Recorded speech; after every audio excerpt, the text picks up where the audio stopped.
Did you know the moon has been lying to you? You'll only ever see 59% of the moon. The other 41% stays hidden forever. And that's just the beginning. Today I'm going to tell you 10 secrets that will change the way you look at the moon forever. Stay till the end. Number 7 is the most shocking one. Let's start from the very beginning. About 4.5 billion years ago, a planet the size of Mars, which scientists named Theia, smashed into Earth. This collision scattered so much debris into space that it slowly clumped together into a ball, our moon.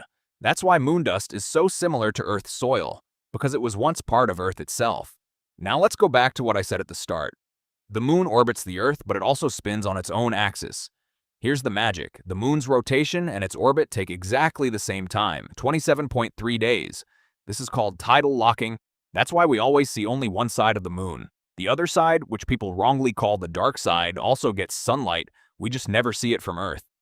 Here's something most people don't know. The moon is slowly moving away from Earth, about 3.8 centimeters every single year. That might sound small, but over millions of years, it means the moon used to look much bigger in our sky than it does today.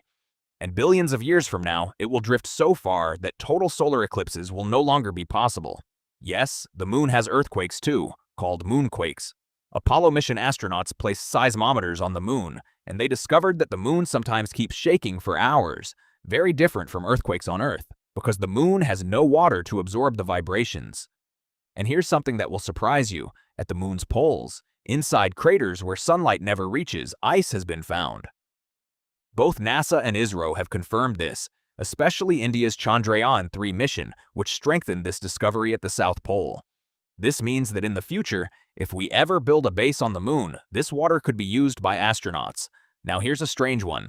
The moon has almost no atmosphere, which means there's no wind, no rain, and no erosion. That's why the footprints Apollo astronauts left on the moon are still there today, exactly as they were in 1969, and they'll likely stay untouched for millions of years. And now, the thing I promised you. If the moon didn't exist, a day on Earth would only be 6 to 8 hours long, and the weather would be so extreme that life might not have been possible at all. The moon keeps Earth's tilt stable, which is why we have seasons and a stable climate. In simple words, without the moon, we probably wouldn't be here at all. Here's one more secret. The moon is actually the reason we have ocean tides. Its gravity pulls the water on Earth toward it, creating high and low tides every single day. Without the moon's pull, our oceans would barely move at all. And finally, scientists believe the moon might not be a solid ball all the way through. Data from lunar missions suggests it could have a small liquid or partly molten core, similar to Earth, but much smaller and cooler. This is still being studied, and future missions may finally solve this mystery. So next time you look at the moon at night, remember, it's not just a shiny rock. It's Earth's guardian, a witness to our history. If you enjoyed this video, hit like, and if you want me to make a similar video on Mars secrets, comment Mars below. Don't forget to subscribe. See you in the next video. Thank you for watching.